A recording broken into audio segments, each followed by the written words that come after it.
Chemical reaction. अच्छा, homework सारे कर लाए? पक्का? केमिकल रिएक्शन लिखना आ गया सभी को? ठीक है। अब एक और बात देखो, मैंने सिर्फ वहाँ पर फॉर्मूला बनाना सिखाया अभी आपको कि फॉर्मूला हम कैसे बनाते हैं। अब एक चीज़ देखो, सम इम्पोर्टेंट केमिकल कंपाउंड।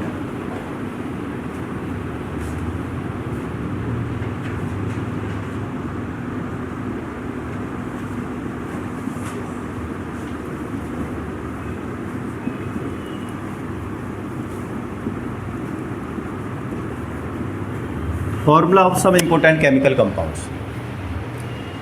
मतलब अगर कोई केमिकल रिएक्शन दे रखी है तो कई बार उसका कॉमन नेम ही तुम्हें पता होना चाहिए।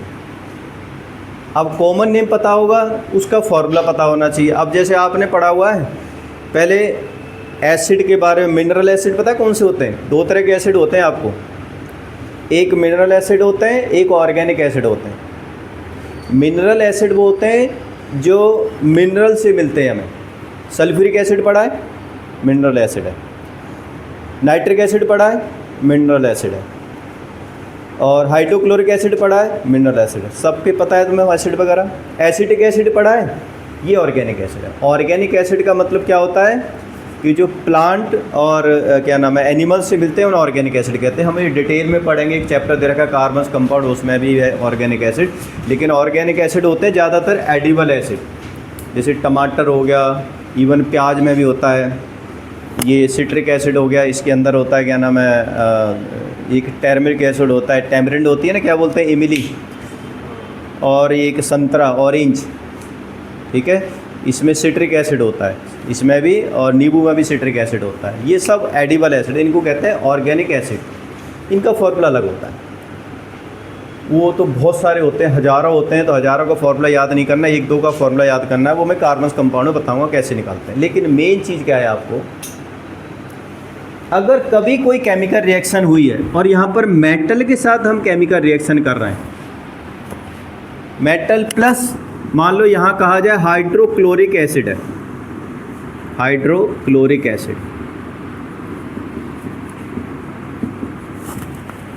ठीक है, प्रोडक्ट बनेगा वो अलग बात है, क्या बनेगा वो बात की बात है। लेकिन अगर किसी मेटल से रिएक्ट किया जा रहा है तो मैंने तो अभी तुम्हें सिंबॉलिक फॉर्म वाली मेटल बताई है। जैसे अगर मैं जिंक से रिएक्ट करा रहा हूँ तो Zn2+ बताया है, क्योंकि Zn2+ के साथ फॉर्मूला बनता है। लेकिन यहाँ पर आपको Zn2+ नहीं लिखना है, यहाँ पर उस मेटल का सिंबल लिखना है जिससे हमें रिएक्ट कराना है। जैसे अगर जिंक रिएक्ट कर रहा है किसके साथ में, हाइड्रोक्लोरिक एसिड के साथ में, और यहाँ पे कुछ बन रहा है, तो आपको Zn2+ नहीं लिखना, क्या लिखना है, सिर्फ Zn लिखना है। बहुत कॉमन बात है, आपको पता है वैसे ये चीज़ें, लेकिन जिसको नहीं पता उसके लिए मैं बहुत छोटी छोटी चीज़ें बता रहा हूँ, ध्यान रखना इसमें। तो पहले किसी से मेटल से रिएक्ट कराएंगे, सोडियम है तो Na लिखेंगे, पोटासियम तो K लिखेंगे, Zn है तो जिंक लिखेंगे, मतलब मेटल का लिखना है। आयनिक फॉर्म की कोई एग्जिस्टेंस नहीं है केमिकल रिएक्शन के लिए, बता दूं मैं आपको। मैं आयनिक फॉर्म की एग्जिस्टेंस सिर्फ कितनी है, जब आप फॉर्मूला बनाओगे।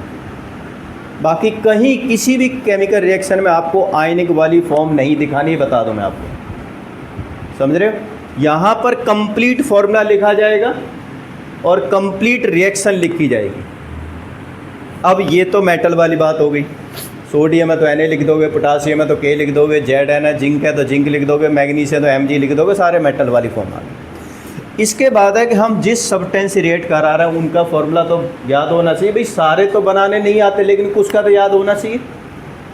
अब कौन कौन से जो मेन हम एक केमिस्ट्री के अंदर जो फॉर्मूले बनाने के मतलब आएंगे, जो रिपीटेड आएंगे, इसमें हाइड्रोक्लोरिक एसिड,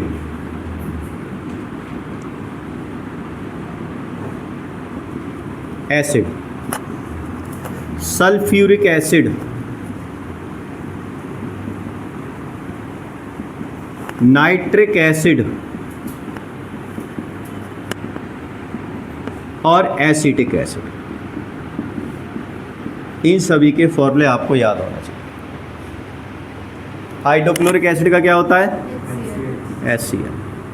सल्फ्यूरिक एसिड का H2SO4। नाइट्रिक एसिड का HNO3, एसिटिक एसिड का CH3COOH। ये कॉमन फॉर्मूला हो सकता है पहले भी पढ़े हों, लेकिन मेरा कहने का मतलब है आपको ये फॉर्मूले याद होने चाहिए। ठीक है, उसके बाद कुछ और फॉर्मूले, अमोनिया, एक अमोनियम आयन होता है, एक अमोनिया गैस होती है। ये क्या फॉर्मूला होता है इसका? NH3। तो जब भी कोई अमोनिया कहीं पर गैस निकलेगी या मान लो रिएक्ट कराएंगे तो आपको अमोनियम वाला आयन नहीं लिखना, ये लिखनी है। ये कंप्लीट फॉर्मूला है उसका। ठीक है, क्विक लाइम,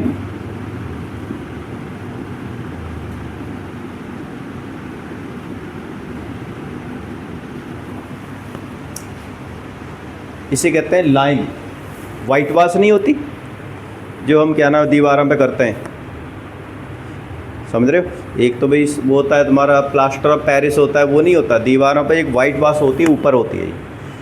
तो उसका फॉर्मूला होता है CaO, कैल्शियम ऑक्साइड। क्या वो कहते हैं उसे? Calcium oxide. ध्यान रखना ये। इसको तुम ये भी कह सकते हो कि जो हम पान के अंदर नहीं कई वाइट जो लगाते हैं कई बार, उसमें भी ये क्या नाम है कैल्शियम ऑक्साइड हो, यही वाला क्विक लाइम लगाते हैं। उसके बाद एक लाइम स्टोन। अच्छा, लाइम स्टोन समझते हो क्या होता है? मार्बल सुनी है जो हम लगाते हैं, वो ये लाइम स्टोन ही होता है। उस सफोकेशन सी हो रही है क्या? यही चलाऊं थोड़ी देर? नहीं, अगर तो महसूस हो रही है तो चला देता हूँ। चलो, लाइमस्टोन का फॉर्मूला होता है CaCO3। इस लाइमस्टोन को एग सेल भी कहते हैं। एग सेल का मतलब क्या होता है?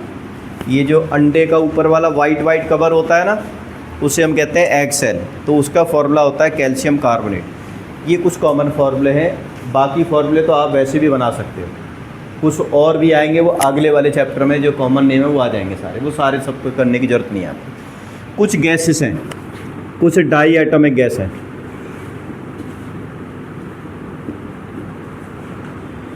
डाई एटॉमिक गैस का मतलब क्या होता है? अब एक बार देखो, मान लो ये कहा जाए कि कोई रिएक्शन हो रही है और उसके अंदर से ऑक्सीजन निकल रही है, गैस भी वर्ड नहीं लिखा हुआ, या हम किसी चीज़ को बर्न कर रहे हैं, उसमें कुछ नहीं लिखा हुआ, एयर में बर्न कर रहे हैं, ठीक है ना, या नाइट्रोजन निकल रही है या नाइट्रोजन से रिएक्ट कर रहे हैं।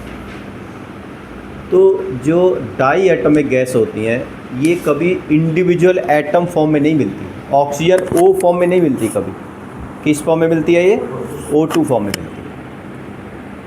नाइट्रोजन N फॉर्म में नहीं मिलती। मोस्ट स्टेबल क्या है इसकी फॉर्म? N2 है।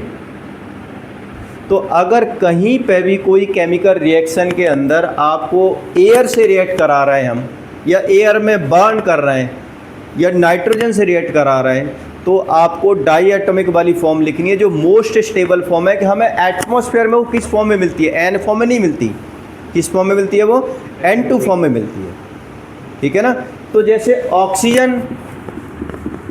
ऑक्सीजन का जो फॉर्मूला होगा, जिसे एयर कहेंगे हम, वो क्या होगा? आपका O2 होगा। नाइट्रोजन का जो फॉर्मूला होगा, जिसे हम क्या कहेंगे? नाइट्रोजन एयर से मिलेगी ये भी, इसका फॉर्मूला क्या होगा? डाई एटॉमिक का मतलब, डाई का मतलब दो एटम से बनी हुई गैस को डाई एटॉमिक गैस कहते हैं, ठीक है। इसी तरह से ऑक्सीजन, नाइट्रोजन, और मान लो जैसे क्लोरीन का क्या होगा? Cl2। आयोडीन का क्या होगा? I2। ब्रोमीन का क्या होगा? Br2। ये डाई एटॉमिक गैस है। इंडिविजुअल एटम से रिएक्ट नहीं कराना, हमें इस वाली फॉर्म से रिएक्ट कराना। ये याद होनी चाहिए तुम्हें, ये ध्यान रखना। ये मैं चारों चैप्टर के लिए बता रहा हूँ, एक चैप्टर के लिए नहीं बता रहा कि इस चैप्टर के लिए ये सारी चीज़ें हों, ठीक है ना। इस चैप्टर में तो एक आधी आएगी, बाकी चारों चैप्टर में ज़रूर आएंगी कहीं ना कहीं पर ये। अब दूसरा है कुछ और, जैसे मान लो आपको आ जाए नाइट्रोजन कार्बन डाइऑक्साइड का फॉर्मूला बताइए सभी को। कार्बन डाइऑक्साइड का फॉर्मूला क्या होता है? CO। नाइट्रोजन डाइऑक्साइड, डाई का मतलब 2, ट्राई का मतलब 3, तो नाइट्रोजन डाइऑक्साइड का क्या हो जाएगा? NO2। नाइट्रोजन 1, डाइऑक्साइड मतलब 2 ऑक्सीजन, तो क्या फॉर्मूला हो जाएगा इसका? NO2। सल्फर डाइऑक्साइड क्या फॉर्मूला होगा इसी के हिसाब से? SO2। सल्फर 1 और डाइऑक्साइड मतलब 2 ऑक्सीजन, क्या हो जाएगा? SO2। अगर 3 आ गया, जैसे आ गया सल्फर ट्राइऑक्साइड, सल्फर ट्राई मतलब 3 ऑक्सीजन, ट्राइऑक्साइड क्या हो जाएगा? SO3। Sulphur dioxide, sulphur try, इस तरीके से ये फॉर्मूले आपको याद होने चाहिए वाले, समझ रहे हो? तो ये कॉमन फॉर्मूले, जहाँ मैं ये फॉर्मूला लिखा रहा हूँ 100% किसी न किसी रिएक्शन के अंदर आएंगे ही आएंगे। जैसे मैं यहाँ पर एक रिएक्शन लिखता हूँ, उसको कंप्लीट करो। फेरस सल्फेट, फेरस सल्फेट को अगर हम हीट करते हैं तो ये ferric oxide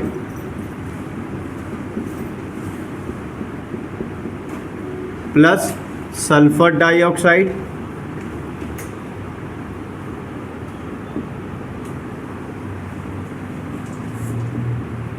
plus sulphur trioxide gas इसमें से निकलती है, सल्फर ट्राइऑक्साइड। ये कंप्लीट रिएक्शन लिखा हो सिंबॉलिक फॉर्म में।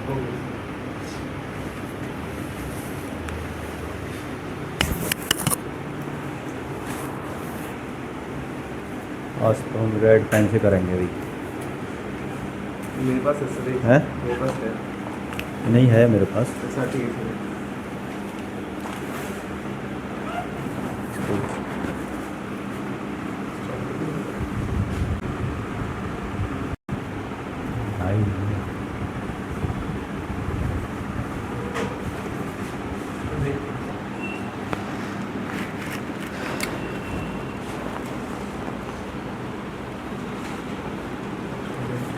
लास्ट में सोडियम क्लोराइड।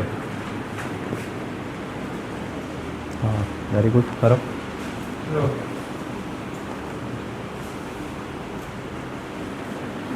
गुड।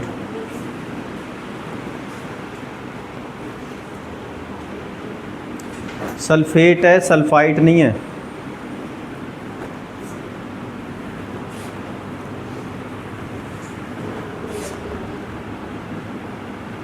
ठीक है।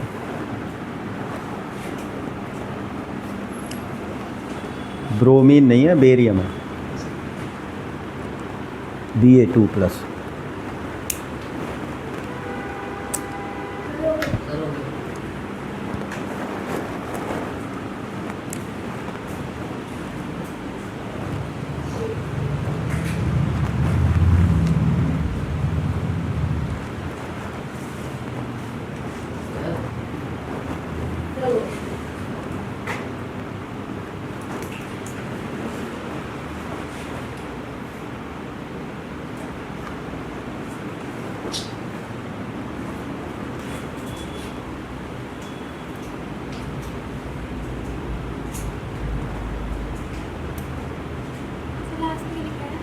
सोडियम क्लोराइड,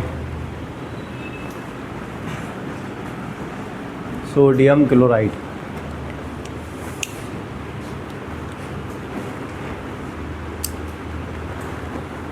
हो गया? आस्था सही है।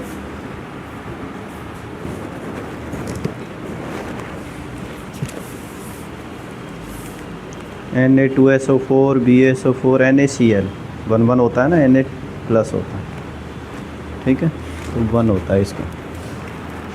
देखो आगे कर दिया ना सभी ने? बताओ यार, पक्का हो गया? एक और करो फिर।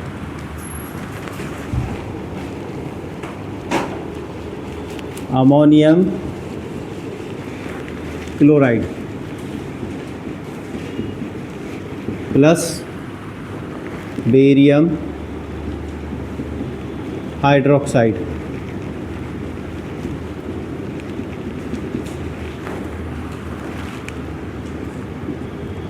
अमोनियम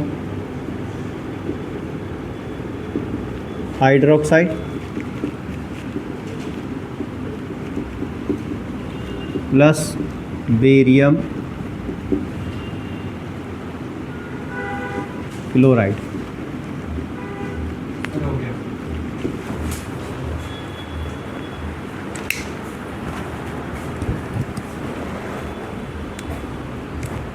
इसको ब्रैकेट में डाला करो, एक से ज़्यादा आयन होता है ना तो ब्रैकेट में डालते हैं।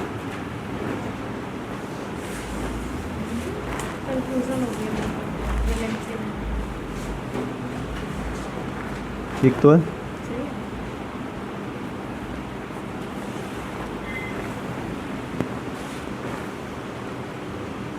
इसको ब्रैकेट में नहीं डालते हैं, 2 या 2 से ज़्यादा होते हैं तब ब्रैकेट में डालना होता है।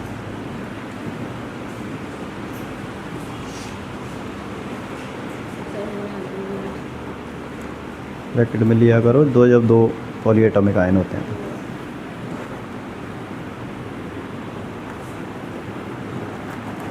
शुरू में थोड़ी सी दिक्कत आएगी, जैसे प्रैक्टिस हो जाएगी ना आपको ये केमिकल रिएक्शन बहुत आसान हो जाएगी हमारे लिए।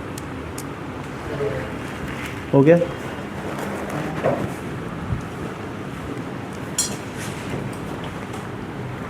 ये ब्रैकेट में डाला करो। पॉलीएटॉमिक आयन जब 2 या 2 से ज़्यादा होते हैं तो हमेशा ब्रैकेट में डालते हैं। ये ना ब्रैकेट में डाला करो। पॉलीएटॉमिक आयन जब 2 है ना, 2 या 2 से ज़्यादा है तो ब्रैकेट में डालते हैं। इसको पास में लिखा करो थोड़ा सा, जैसे ये लिखा है ठीक लिखा है, बिल्कुल बिल्कुल, वेरी गुड। अब यहाँ तो तुम देख के लिख रहे हो ना, अब ये ध्यान रहे, अब आपको क्या करना है, ये याद होनी चाहिए सारे आइंस, ठीक है। केमिकल रिएक्शन आपको काफ़ी हद तक हो गई हैं।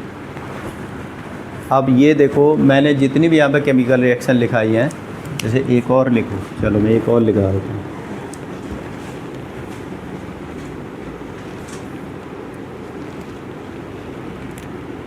मैं लिखा देता हूँ कौन सी वाली,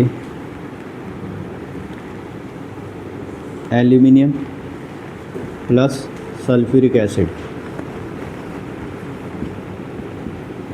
या कॉपर सल्फेट लिख लो यहाँ पर, सल्फ्यूरिक एसिड रहने दो, कॉपर सल्फेट, ठीक है। और यहाँ पर लिख दो एल्यूमिनियम सल्फेट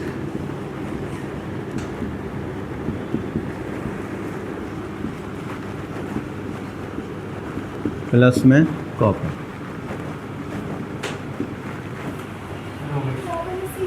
सिर्फ Cu, मतलब अगर कॉपर निकलना है तो Cu, वैसे Cu2+ वाला लेना है, मैंने पता ना Cu2+ वाला लेना है, Cu+ वाला नहीं लेना, Cu2+ वाला।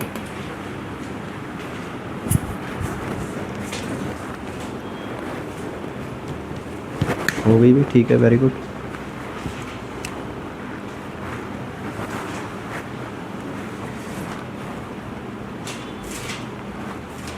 अब जो मैंने रिएक्शन लिखाई है ना, ये अगर तुम्हें याद होगी ना रिएक्शन, तो चैप्टर ख़त्म हो गया तुम्हारा, ये केमिकल रिएक्शन। ये मान के चलो, अगर याद भी हो गई तो, अभी तो मैंने बनाना सिखाया है तुम्हें, अगर याद भी हो गई तो समझ लो चैप्टर ख़त्म हो गया। जो 90% सिरदर्दी है वो ख़त्म होगी चैप्टर की, क्योंकि वही रिएक्शन लिखा रहा हूँ मैं जो केमिकल रिएक्शन के अंदर दे रखी हैं तुम्हें ये।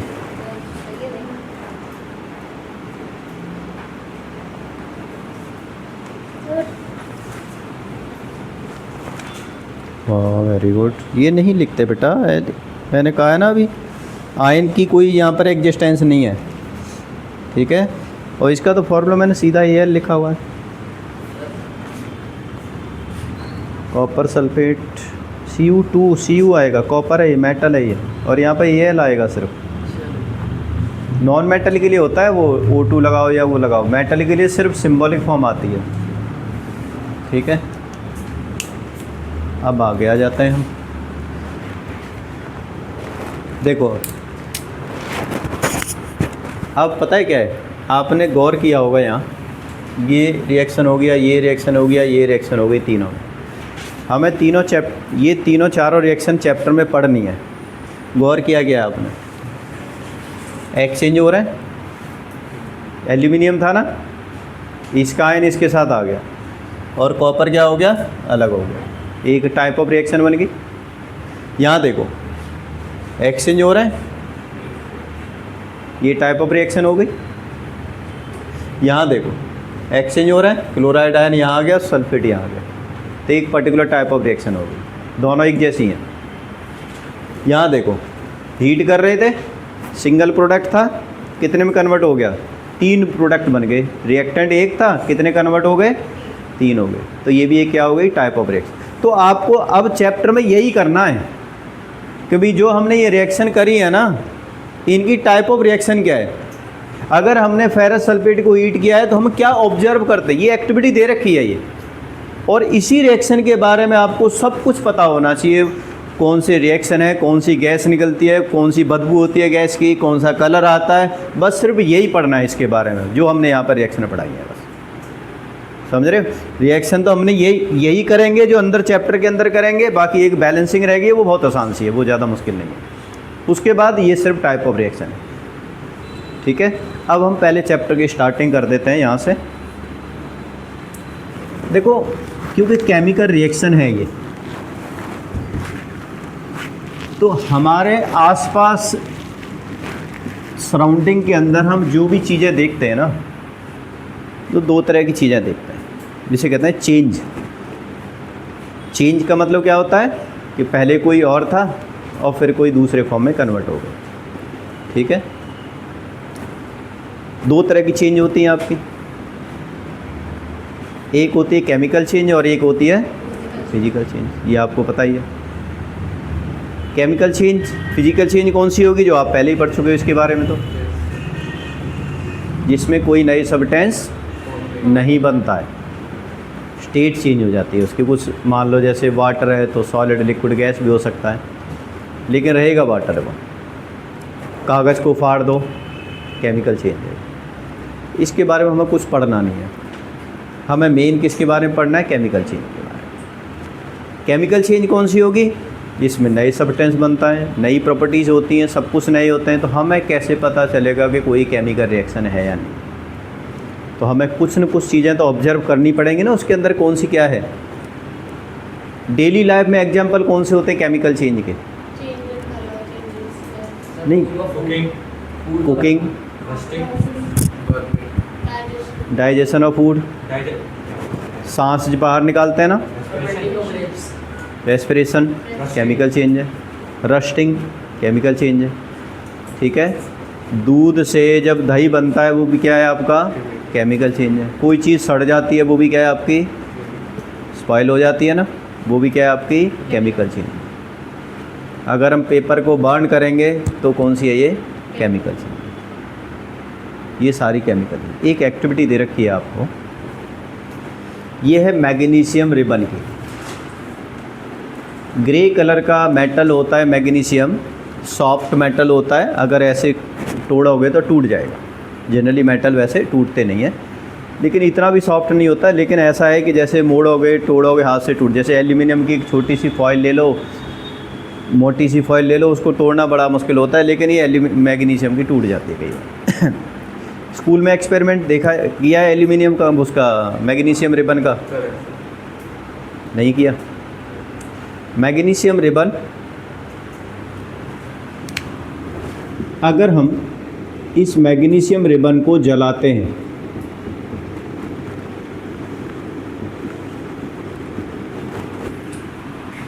अगर हम इसको जलाएंगे किसमें, ऑक्सीजन, तो क्या बनेगा यहाँ पर, मैग्नीशियम ऑक्साइड बनेगा। अब ये क्योंकि रिएक्शन हमें दे रखी है, तो आपको सिर्फ इसी रिएक्शन के बारे में ही पता होना चाहिए सारा कुछ।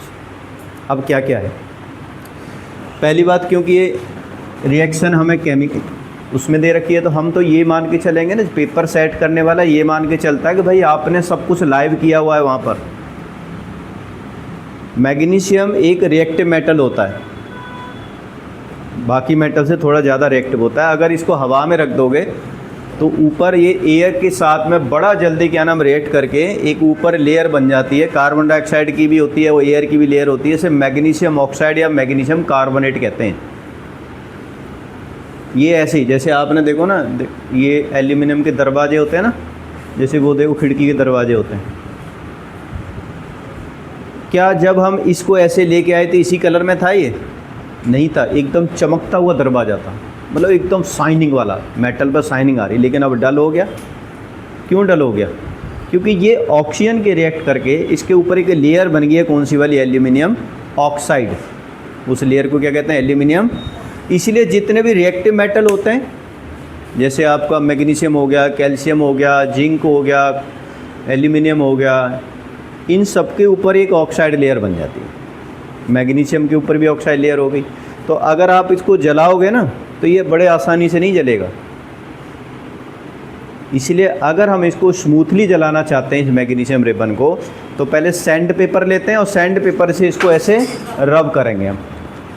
अब रब करने से क्या होगा? ऊपर वाली जो ऑक्साइड लेयर थी ना वो हट जाएगी, एकदम अंदर का मेटल निकल के आ जाएगा, बिल्कुल एकदम चमकता हुआ ब्राइटनेस वाला मेटल निकल के आ जाएगा। समझ रहे हो? तो उससे फ़ायदा क्या होगा कि ऊपर की ऑक्साइड लेयर बन गई, अंदर मैग्नीशियम रिबन आ गया, पूरा मैग्नीशियम मेटल आ गया। अब उसे जलाओगे तो तुरंत जलेगा, वो एकदम जलेगा। लेकिन पहले नहीं जलेगा, पहले अगर जला दो इतना आसानी से नहीं जलता।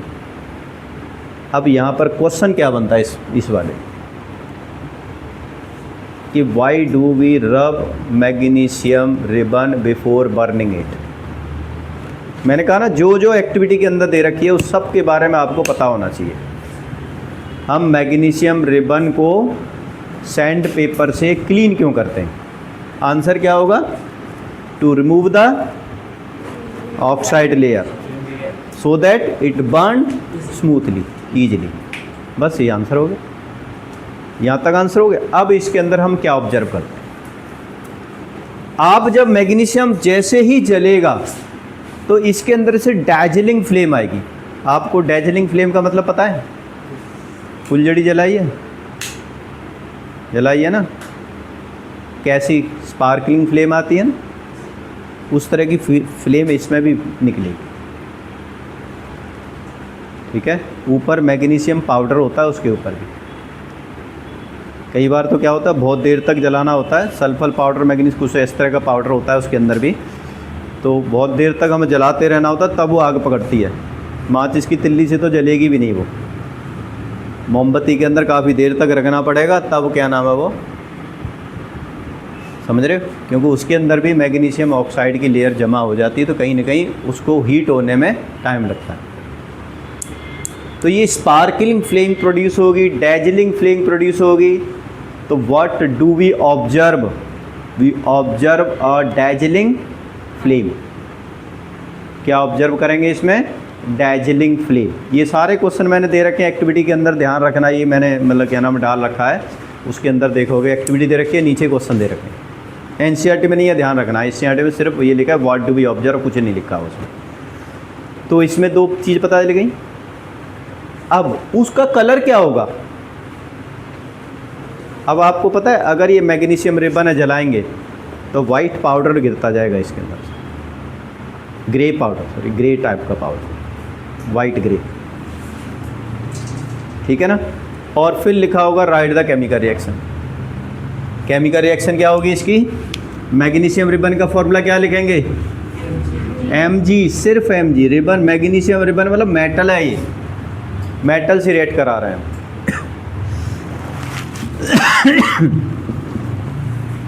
Magnesium oxide Mg। और यही क्या होता है? सॉलिड पाउडर होता है, ठीक है। जो हमें अगर प्लेट में देखोगे उस एक्टिविटी के अंदर, तो वहाँ वाइट पाउडर सा निकल रहा है ना, देखो एक्टिविटी में, एनसीईआरटी में भी है, बुकलेट में की जो मैंने दी है उसके अंदर भी है, ठीक है। डैजलिंग फ्लेम दिख रही होगी आपको, और वहाँ पर एक प्लेट सी रखी है, उसके अंदर नीचे गिर रहा होगा वो पाउडर, ठीक है। तो बस आपको यही याद रखना है इसके अंदर, और कुछ नहीं याद रखना आपको। अब एक एक्टिविटी और है, ध्यान दो। तो हमें क्या पता चला इसके अंदर से? स्टेट चेंज हो गई, मतलब क्या नाम है उसका, कलर चेंज हो गया। तो इस तरह से कुछ पता चला कि केमिकल रिएक्शन हो रही है। अब एक और एक्टिविटी देखो, एक और जिससे हमें और कुछ पता चलेगा। इसमें कई सारी एक्टिविटियाँ, ध्यान रहे उस एक्टिविटी को सबको आपको समझना है और सबके ऑब्जर्वेशन देखने हैं। इसलिए मैंने कहा पहली बार में याद नहीं होंगी, मुझे 2-3 बार चैप्टर कराना पड़ेगा तब आपको याद होंगी ये वाली, ठीक है। तो इसलिए आपको अगर केमिकल रिएक्शन याद होगी तो सब याद हो गया। मैंने सभी के कलर भी लिखे हुए हैं, वो कलर और केमिकल रिएक्शन 2 चीज़ें याद करनी है आपको, तो पूरा चैप्टर हो गया मान के चलो आप।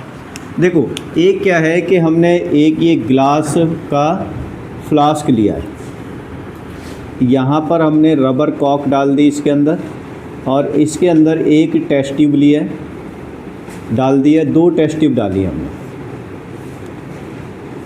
ऐसे। यहाँ पर हमने जिंक ग्रेन्यूल्स ले लें, ग्रे कलर के होते हैं जिंक मेटल। मेटल देखा है जिंक का, जिंक मेटल देखा है। ड्राई सेल होते हैं ना, ड्राई सेल जो रिमोट वाले सेल होते हैं, अगर उसका ऊपर का कागज़ जो ऊपर वाला परत है ना वो हटा दोगे ना, तो अंदर जो मिलेगा ना आपको जिंक मेटल मिलेगा उसमें, ग्रे कलर का होता है, जैसे एल्यूमिनियम का होता है उसी कलर का जिंक मेटल भी होता है। तो इसके छोटे छोटे हमने टुकड़े ले लिए और उन टुकड़ों को हमने इसके अंदर डाल दिया। ऊपर से हमने क्या डाला, यहाँ से डाइल्यूट सल्फ्यूरिक एसिड डाल दिया हमने, या डाइल्यूट HCl हाइड्रोक्लोरिक एसिड, ठीक है। जैसे ही डाइल्यूट हाइड्रोक्लोरिक एसिड इसके अंदर जाएगा, यहाँ से गिरेगा, तो ये कुछ इसके ऊपर फिजिंग आउट होगी। फिजिंग आउट मतलब कुछ न कुछ गैस सी ऐसे बबल से निकल के ऊपर गैस निकल के आएगी। अब वो गैस क्या होगी, उस गैस की पहचान हम कैसे करेंगे, उसके बाद उसका कलर क्या होगा, उसके बाद अगर हम इस कंटेनर को हाथ लगाएंगे तो वो क्या हमें ठंडा दिखाई देगा या गर्म दिखाई देगा, ये सारा कुछ हमें महसूस इसके अंदर करना है और वही ऑब्जर्वेशन आपको यहाँ पर लिखनी है।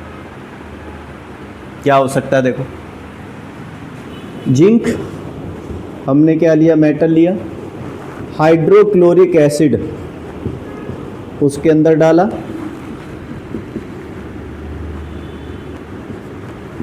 ठीक है। क्या बनेगा आपका, zinc chloride, zinc chloride plus में हाइड्रोजन गैस।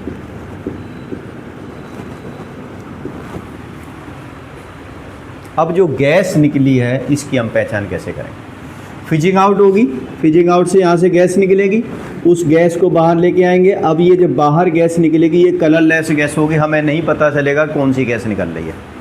लेकिन अगर यहाँ पर आप एक माचिस की तिल्ली लेके आओगे, जलती हुई माचिस की तिल्ली लेके आओगे, तो यहाँ से जो गैस निकल रही है ये कुछ पॉप साउंड प्रोड्यूस करेगी, पटर पटर,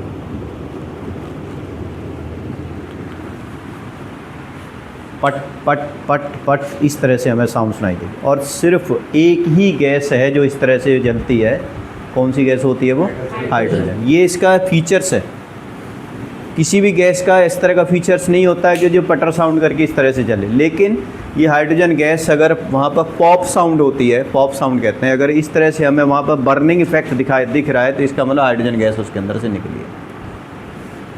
हमें पता चलेगा हाइड्रोजन गैस निकल रही है इसके अंदर से। तो इस रिएक्शन में हमें क्या पता चला, एक तो क्या हो गया, इवोल्यूशन ऑफ गैस, एक ऑब्जर्वेशन मिल गई हमें। दूसरा क्या मिलेगा कि अगर अब इस कंटेनर को पकड़ेंगे ना ऐसे, पहले ठंडा था, अब धीरे धीरे क्या हो जाएगा, ये गर्म हो जाएगा, यानी हीट भी प्रोड्यूस हुई इसके अंदर से, ठीक है ना। तीसरा क्या होगा, जो ग्रे कलर था यहाँ पर जो था, उसके ऊपर कुछ ब्लैक कलर की सी लेयर बन जाएगी। इसका मतलब ऊपर कहीं न कहीं पर कलर भी क्या हो गया, उसका चेंज हो गया, ठीक है। तो इस एक्टिविटी के अंदर भी हमें यही पूछा जाएगा कि what do we observe, how can you identify the gas evolve, what the characteristic of that gas, ठीक है। तो we observe evolution of a gas that burn with a popping sound that indicate hydrogen gas is released. Container becomes somewhat hot हो जाता है, इसका मतलब it release the heat energy. उस reaction को एक्सोथर्मिक रिएक्शन कहते हैं, हम आगे पढ़ेंगे इसके अंदर, ठीक है। और यहाँ पर ये क्या नाम है, जिंक क्लोराइड बनेगा। अब बताओ रिएक्शन क्या होगी। जिंक के लिए क्या लिखेंगे हम, हाइड्रोक्लोरिक एसिड के लिए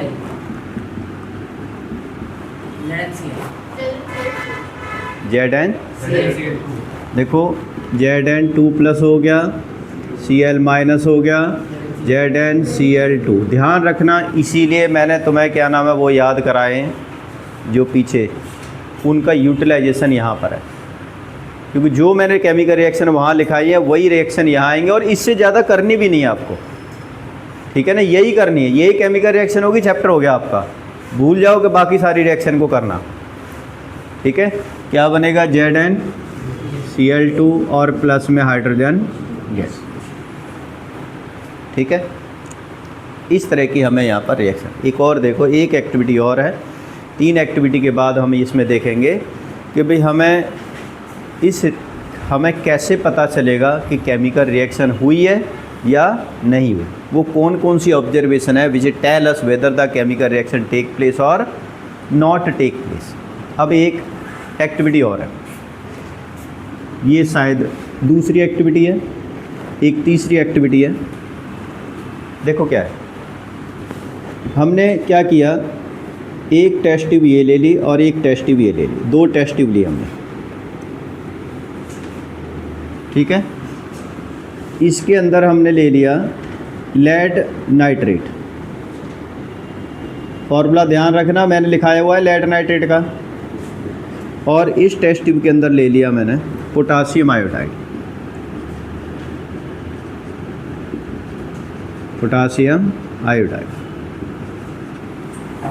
ठीक है। मैंने क्या किया कि दोनों को मिला दिया एक ही टेस्ट ट्यूब के अंदर, मिला दिया, ठीक है। तो मिलाने के बाद थोड़ी देर तक इंतज़ार किया हमने। अगर रिएक्शन धीरे चलती है तो थोड़ा हीट भी कर देते हैं हम, अदरवाइज़ रिएक्शन अपने आप हो जाती है। हम क्या ऑब्जर्व करेंगे, ध्यान रखना, लेड नाइट्रेट आपका कलरलेस सॉल्यूशन है। लेड नाइट्रेट सॉल्ट होता है, जैसे नमक सॉल्ट होता है ना, NaCl फॉर्मूला होता है, कौन सा कलर होता है उसका, NaCl का।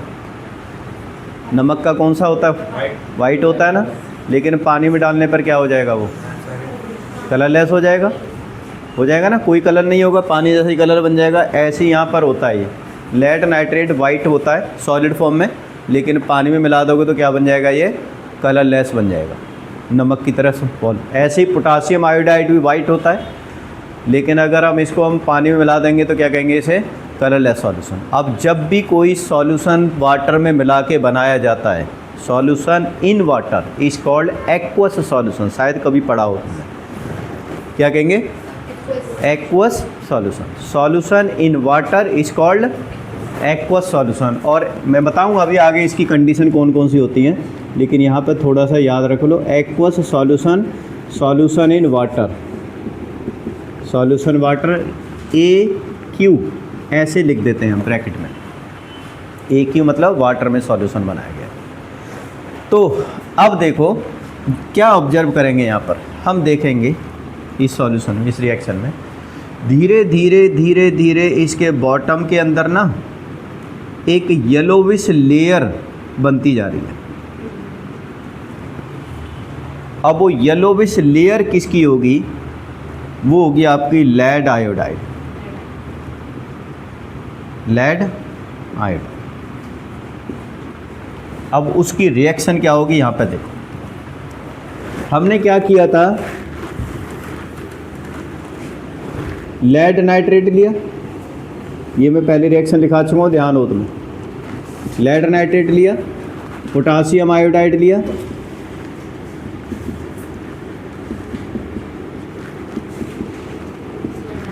क्या बनेगा, लेड आयोडाइड।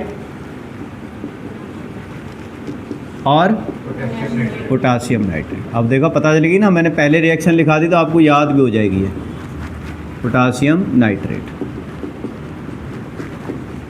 ठीक है, अब हम जब लाइव एक्सपेरिमेंट करते हैं तो हमें क्या क्या दिखता है इसमें। लेड नाइट्रेट का फॉर्मूला क्या होगा, पीछे लिखाया हुआ है मैंने तुम्हें, PbNO3 का होल ट्वाइस।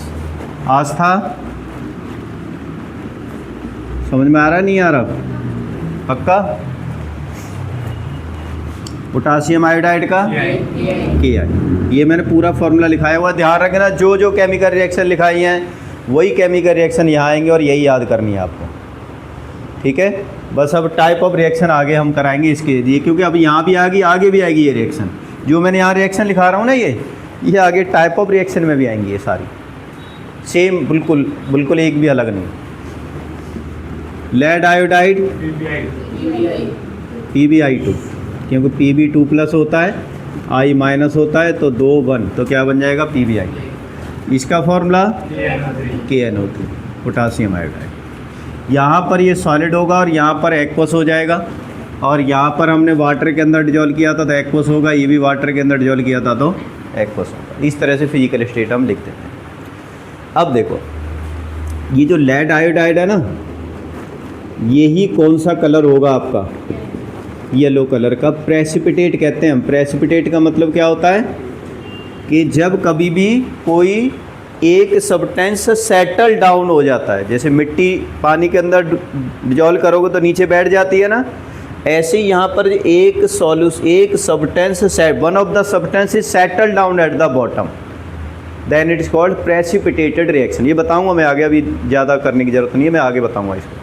ये प्रेसिपिटेट हो जाएगा, उस प्रेसिपिटेट का कलर कौन सा होगा, येलो कलर होगा। अब क्वेश्चन क्या है इसके, what do we observe, we observe yellow precipitate. ठीक है, इसमें क्या हुआ, स्टेट चेंज हो गई, कलर चेंज हो गया। पहले एक्वस था, सॉलिड बन गया, कलरलेस था, येलो में कन्वर्ट हो गया। हमें पता लगा केमिकल रिएक्शन हो गई है। अब ये टाइप ऑफ रिएक्शन में नहीं है, हमने सिर्फ क्यों एक्सपेरिमेंट किए ये, क्योंकि हम ये देखना चाहते हैं कि हमें कैसे पता चलेगा कि कोई केमिकल रिएक्शन हो रही है या नहीं हो रही। What are the different events which tell us whether a chemical reaction take place और नॉट टेक प्लेस। ठीक है, तो हमें क्या क्या पता चल रहा है। पहली रिएक्शन में हमने क्या पता चला था, इवोल्यूशन ऑफ गैस, टेम्परेचर भी चेंज हुआ था, तो evolution of gas, change in temperature, change in colour, state भी हो जाएगा और change in colour, formation of precipitate. तो बस 4-5 आपको हो गई। कभी किसी रिएक्शन के अंदर, कभी किसी सब्सटेंस के अंदर जो रखा हुआ है वहाँ पर अगर ये तरह की चेंजिंग दिखती है तो आप समझ लेना उसके अंदर केमिकल रिएक्शन हुई है। खाना रख दो, 2-3 दिन का डब्बा बंद, केमिकल रिएक्शन में कैसे पता चलेगी, सूंघ के देख लेना, बढ़िया वाली गैस निकलेगी, है ना। और अगर मम्मी ने देख लिया तो 4 दिन डब्बा क्या ना उसमें रखा हुआ है बैग में और नहीं निकाला और खाना भी नहीं खा के आएगा तो गाल पे भी 2-4 पड़ जाएंगे, फिर वहाँ पे भी केमिकल रिएक्शन हो जाएगी लाल लाल वाली। ठीक है, तो जो fouling of spoiling of food होता है ये भी क्या होती है, केमिकल। उसमें देखो निकलती है ना, अलग गैस निकलती है ना एक अलग तरह की, तो वो भी क्या है, केमिकल रिएक्शन। जब कोई चीज़ सड़ जाती है, अंगूर को रख दो, स्पॉइलिंग, केमिकल रिएक्शन। अंगूर से क्या बनती है, शराब बनती है, वो भी क्या है, केमिकल रिएक्शन। 100% आप सांस लेते हो, ठंडी बाहर निकलेगी, गर्म निकलेगी, टेम्परेचर चेंज हो गया तो अंदर क्या हो रही है, वो केमिकल रिएक्शन हो रही है। ठीक है, तो इस तरह की रिएक्शन को हम बता सकते हैं कि यहाँ पर केमिकल रिएक्शन हुई है या नहीं हुई। ठीक है,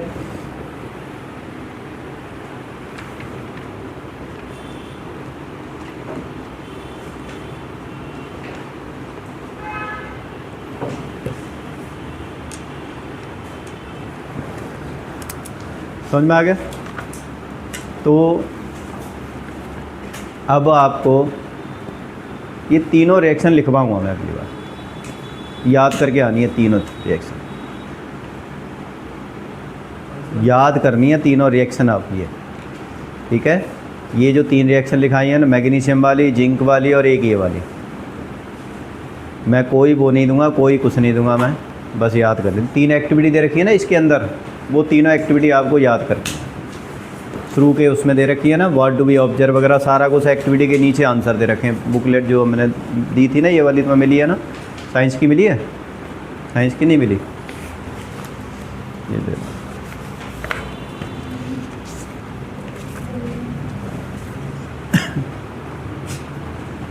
ठीक है ना, तो आज के लिए हम इतना ही कराते हैं। आज बच्चे वैसे